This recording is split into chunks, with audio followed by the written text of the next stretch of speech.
Salut les pionniers, c'est Babylone. Aujourd'hui, on va parler de la belle Jade, la troisième membre jouable des 10 cœurs de pierre. Comme les autres, c'est un personnage dont les attaques de suivi sont au cœur de son style de jeu. Elle est un DPS secondaire qui signe un contrat avec un allié pour le rendre plus puissant avec un petit drain de vie en contrepartie, mais en même temps générer des cumuls qui seront nécessaires pour lancer son attaque de suivi. Elle synergise bien avec les personnages qui ont eux aussi des attaques de suivi. C'est un personnage qui brillera principalement en perfection grâce à ses nombreux dégâts de zone, mais qui pourra quand même être joué en mémoire du chaos ou fantôme de l'apocalypse. Je ferai tout le tour du personnage en passant par ses statistiques, ses aptitudes et traces, les cônes et reliques à équiper, ainsi que les statistiques à viser, ce que font et valent ses eidolons, ce qui est meilleur entre son cône ou sa E1, et les options d'alliés et archétypes d'équipe avec lesquels on pourra bien performer. Jade est un personnage 5 étoiles, tout comme Qing Shui, elle suit la voie de l'érudition et de type quantique, mais elle se joue de manière bien différente. De plus, notre chère QQ est en réalité de la voie de la destruction au vu de la vitesse à laquelle elle détruit notre réserve de points de compétence. Jade a une attaque plutôt bonne, des points de vie ainsi qu'une défense assez élevée pour son archétype, sa vitesse est correcte et son coût en énergie est élevé. Son attaque normale a la particularité d'attaquer en propagation, ce qui aura son importance pour la suite, mais en dehors de ça, rien de spécial. La compétence octroie l'état agent de recouvrement de dette à un allié, ce qui offre un bon bonus de vitesse et permet d'infliger une instance de dégâts quantiques supplémentaires par ennemi touché. Ces dégâts quantiques prennent en compte les statistiques de Jade et non celles de l'allié en question. En contrepartie, l'allié perd des PI à chaque action qu'il fait. Le bonus de vitesse peut permettre à l'allié agent de recouvrement de dette de remplacer son équipement de pied en vitesse par du pourcentage d'attaque ou de points de vie pour augmenter ses dégâts. Il ne peut y avoir qu'un seul allié agent de recouvrement de dette à la fois, et on ne peut pas utiliser la compétence sans qu'il y ait un agent sur le terrain. Si Jade se désigne elle-même comme agent, elle ne gagne pas le bonus de vitesse et ne perd pas de PV. En ce qui concerne la durée, c'est comme pour One Mei ou Robin. L'effet dure 3 tours, et au début de chaque tour de Jade, la durée est réduite de 1. On fera donc une rotation classique, compétence, attaque normale. L'ultime inflige des dégâts à tous les ennemis et augmente le multiplicateur des 2 prochaines attaques de suivi de Jade. C'est un ultime de dégâts assez classique, on l'utilisera dès que disponible, à moins de ne pas avoir déjà utilisé les 2 attaques de suivi renforcées. Le talent octroie à Jade un cumul de charge à chaque ennemi touché par elle-même ou par l'agent de recouvrement de dette. À 8 cumuls, Jade en consomme donc 8 pour lancer son attaque de suivi, ce qui inflige des dégâts de zone. Cette attaque de suivi ne peut pas générer de cumul de charge. Jade peut posséder plus de 8 cumuls de charge en même temps, pas besoin de s'inquiéter de gaspiller des cumuls si on arrive à 7 sur 8. C'est l'attaque de suivi qui fera la majorité des dégâts de Jade. Pour maximiser le gain de cumul, on voudra donc un allié qui attaque fréquemment et en zone. De plus, Jade gagne 5 cumuls de biens hypothéqués lorsqu'elle lance son attaque de suivi. Chaque cumul augmente les dégâts critiques et grâce à la trace à 6, l'attaque de Jade. Elle peut avoir un maximum de 50 cumuls de biens hypothéqués. Au maximum de cumul, on aura donc un joli bonus de 120% de dégâts critiques ainsi que 25% d'attaque, ce qui est un gros bonus pour peu qu'on arrive à cumuler tout ça rapidement. Avec la trace à 2, Jade gagne 1 cumul de biens hypothéqués lorsqu'un ennemi entre en combat et 3 supplémentaires lorsque le tour de l'agent de recouvrement de dette commence. Avec ça, on gagnera des cumuls en un rien de temps. La technique est plutôt simple et pratique. Elle marque les ennemis dans une certaine zone, ce qui les empêche de nous attaquer. Lorsque l'on engage un combat contre un ennemi marqué, tous les ennemis marqués entrent en combat simultanément. Une fois en combat, Jade inflige des dégâts quantiques à tous les ennemis et gagne immédiatement 15 cumuls de biens hypothéqués. Il n'y a pas de raison de ne pas utiliser cette technique puisque ce n'est pas une technique d'engagement. Commencer le combat avec 15 cumuls, c'est assez cool, ça offre un bon bonus de dégâts et permet d'arriver à 50 cumuls bien plus rapidement. La trace à 4 avance l'action de Jade de 50% en début de combat. C'est comme si on doublait sa vitesse pour le premier tour. Grâce à ça, elle pourra agir en première, et donc utiliser directement sa compétence sur un allié, ce qui permet de ne pas perdre de cumul de charge en début de combat sans pour autant devoir beaucoup investir en vitesse. On peut donc pleinement se concentrer sur des statistiques purement offensives. Les traces mineures offrent de l'attaque, des dégâts quantiques ainsi que de la résistance aux effets, ce qui est vraiment très bien. On aurait bien aimé un peu de taux de coups critiques, mais Jade a déjà énormément de valeur critique innée grâce à son talent, on peut pas vraiment se plaindre là-dessus. En ce qui concerne l'ordre d'amélioration, on voudra prioriser son talent, car c'est de là que viennent ses attaques de suivi, ainsi que ses statistiques bonus. Ensuite son ultime, pour les dégâts, et enfin sa compétence. L'attaque de base est assez négligeable, mais on pourra toujours la mettre au niveau 6 pour gagner quelques dégâts. Le co-signature de Jade, l'espoir n'a pas de prix, est évidemment sa meilleure option. Il offre du taux de coup critique, ce qui est vraiment bien mieux, des dégâts d'attaque de suivi en fonction de ses dégâts critiques, et de l'ignorance de la défense. Donc globalement tout ce dont on a besoin pour afficher de gros dégâts. Le bonus de dégâts d'attaque suivi fonctionne par tranche de dégâts critiques. Il faudra donc atteindre les 200% de dégâts critiques pour obtenir un maximum de 48% de dégâts d'attaque de suivi.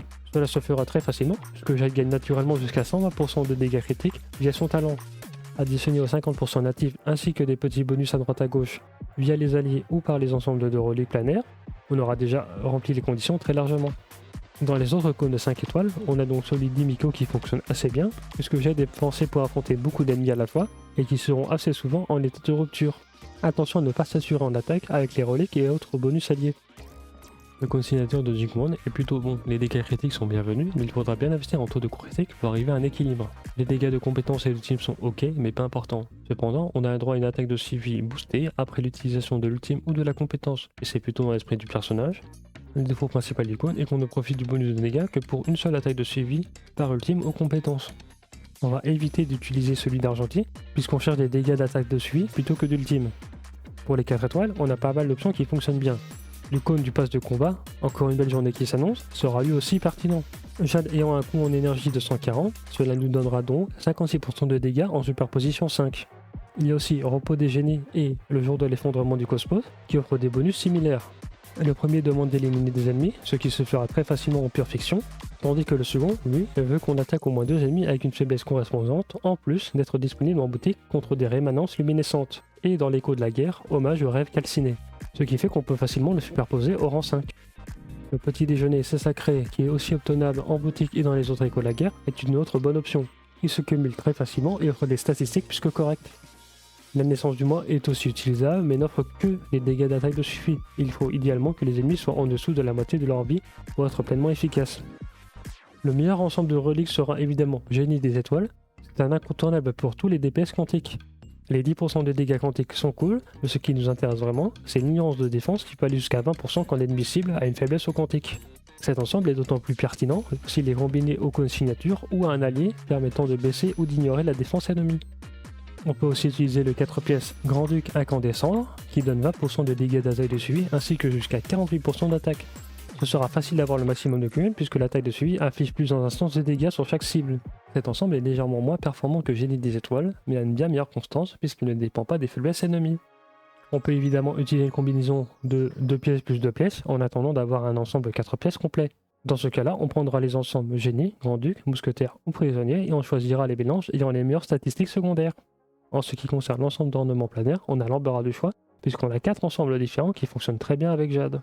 Le premier est Duran, Dynastie des loups, qui offre des dégâts ainsi que des dégâts critiques, et ce de manière équilibrée, ce qui permet de ne pas saturer dans une statistique ou l'autre. Il suffit de 5 attaques de suivi de Jade ou de ses alliés pour profiter du maximum des effets, ce qui sera relativement facile et rapide. Le second ensemble est Sigonia, Terre Vierge désolée, qui donne un peu de taux de coup critique, ainsi qu'un montant conséquent de dégâts critiques une fois 10 ennemis éliminés. En pure fiction, ce sera très facile à obtenir, mais pour bien faire usage de ces dégâts critiques, il faudra bien investir en taux de coup critique afin d'arriver à un équilibre. En troisième position, on a Vie présente d'Izumo et Royaume divin de Takama, qui donne de l'attaque et un supplément taux de coup critique si on joue un autre personnage de la voie de l'érudition, ce qui devrait être le cas la plupart du temps, en pure fiction. Et enfin, on a Sassoto inerte, proposant du taux de coup critique ainsi que des dégâts d'attaque de suivi et d'ultime, dès qu'on a 50% de taux de coup critique. L'avantage de celui-ci est qu'il nous donne un bon montant de taux de coup critique, sans trop de restrictions. Jade étant un DPS secondaire assez classique, on cherchera des statistiques plus que conventionnelles. Sur la pièce du corps, on voudra évidemment du taux de coup critique pour équilibrer les dégâts critiques innés. On peut aussi envisager des dégâts critiques comme statistique principale, mais il faudra alors très bien investir en taux de coup critique en statistique secondaire. On voudra du pourcentage d'attaque ou de la vitesse sur l'équipement de pied. Des dégâts quantiques sur l'orbe, du pourcentage d'attaque pour aussi faire l'affaire si vous en manquez. Pas besoin d'investir en taux de régénération d'énergie sur la corde de liaison. C'est une perte en dégâts globaux par rapport à du pourcentage d'attaque. Pour les statistiques secondaires, on voudra donc du taux et dégâts critiques et de l'attaque. La vitesse ne sera pertinente que si on joue un équipement de pied en vitesse et ainsi viser les 134. On visera au moins 2500 à 3000 d'attaque, un bon 80% ou plus en taux de coup critique et 80% de dégâts critiques hors combat. Comme dit juste avant, les 134 de vitesse ne sont pas nécessaires, car les quelques actions supplémentaires et donc cumul de charge ne sont pas suffisamment pertinents par rapport à des statistiques purement offensives. La E1 est assez particulière, outre le fait qu'elle offre 32% de dégâts d'attaque de suivi, elle permet à l'agent de recouvrement de dette de générer 2 ou 1 cumul de charge supplémentaire s'il attaque 1 ou 2 ennemis. On aura donc au minimum 3 cumuls de charge par action de l'agent, cet effet n'est donc pertinent que contre des petits groupes d'ennemis, ce qui n'arrivera pas très souvent en pure fiction. Ça en fait donc une Eidolon orientée mémoire du chaos et fantôme de l'apocalypse. On est habitué à bien mieux en termes de seconde Eidolon, celle de Jade offre simplement 18% de taux de coup critique à partir du moment où elle a 15 ou plus cumuls de biens hypothéqués. Il suffit donc d'utiliser la technique pour déclencher cette Eidolon. La E3 est une simple augmentation de la compétence et du talent de 2 niveaux. Avec la E4, Jade ignore 12% de la défense ennemie pendant 3 tours après avoir utilisé l'ultime. A partir du premier ultime, cet effet est effectif 100% du temps. C'est une bonne augmentation de dégâts, d'autant plus si on joue l'ensemble génie des étoiles et son cône signature. La E5, c'est une augmentation de l'ultime de 2 niveaux et de l'attaque normale d'un seul niveau. Comme la très grande majorité des E6, celle de Jade est très forte. Si un agent de recouvrement de dette est présent sur le terrain, Jade gagne 20% de pénétration de la résistance quantique et elle profite elle-même de l'effet agent de recouvrement de dette, doublant ainsi les cumuls de charges que Jade génère d'elle-même et accélérant donc la fréquence des attaques de suivi. Aucune eidolon n'est nécessaire pour rendre Jade jouable, cependant la E1 rend Jade beaucoup plus flexible dans les contenus où elle peut être jouée, ne la restreignant plus à pure fiction. Si vous voulez continuer à invoquer, le choix entre la E1 et le cône dépendra de ce que vous voulez faire avec Jade. Si vous voulez la rendre plus forte dans son domaine de prédilection, pure fiction, ce sera le cône qui sera privilégié. La E1, quant à elle, sera une évidence si vous voulez la rendre passe-partout. Dû au fait qu'elle ne peut pas changer l'allié qui est agent de recouvrement de dette, on sera donc coincé dans une rotation compétence, attaque normale, ce qui fait que Jade générera un point de compétence en 3 tours. On est donc positif sur ce plan-là. On devrait avoir l'ultime disponible tous les 3 à 4 tours en fonction des ennemis tués et du nombre d'attaques de suivi qu'on lance. On pourra l'utiliser sans modération, mais on veillerait quand même à ne pas le gâcher en l'utilisant contre un seul ennemi, ce qui sera une perte en dégâts et en cumul de charges. Jade est un personnage qui est avant tout pensé pour être joué en pure fiction, accompagné d'un personnage attaquant fréquemment et en zone. De ce fait, l'archétype des équipes dans laquelle elle sera jouée sera donc DPS, Jade, support à bonus et un support de survie. Dans cet archétype, on retrouvera donc Himeko, Argenti et Erta dans le rôle de DPS principal. Pour le ou les personnages à bonus, on préférera des bonus qui affectent à la fois le DPS principal, mais aussi Jade. Les meilleurs candidats pour ce rôle sont donc Ruanmei, Robin et éventuellement Asta. Le personnage de survie n'a pas beaucoup d'importance, n'importe qui pourra faire l'affaire, mais on appréciera le taux de coup critique offert par la matrice de Fuchuan. Woho propose des bons bonus offensifs et Aventurin sera content d'avoir des alliés avec des attaques de suivi. Jade a une synergie particulière avec Blade, puisqu'elle draine les points de vie de l'agent à chaque action qu'il fait, ce qui permet à Blade de gagner des cumuls de charge bien plus vite, et donc de lancer plus d'attaques de suivi, ce qui se traduit par plus de cumuls de charge pour Jade. À ce duo, on peut rajouter Ruanmei pour renforcer Blade et Jade, mais aussi Bronya, qui est déjà le meilleur soutien pour Blade. Avoir 2 fois plus d'action sur Blade, c'est donc 2 fois plus de cumuls de charge pour Jade. On profite quand même de l'ultime de Bronya sur Jade, et on n'aura pas de problème de points de compétence, car Blade en consomme très peu et Jade est positive sur ce domaine-là. Il suffira donc d'un personnage de survie un minimum positif pour pouvoir utiliser les compétences de Bronya sans craindre d'être à court de points de compétence.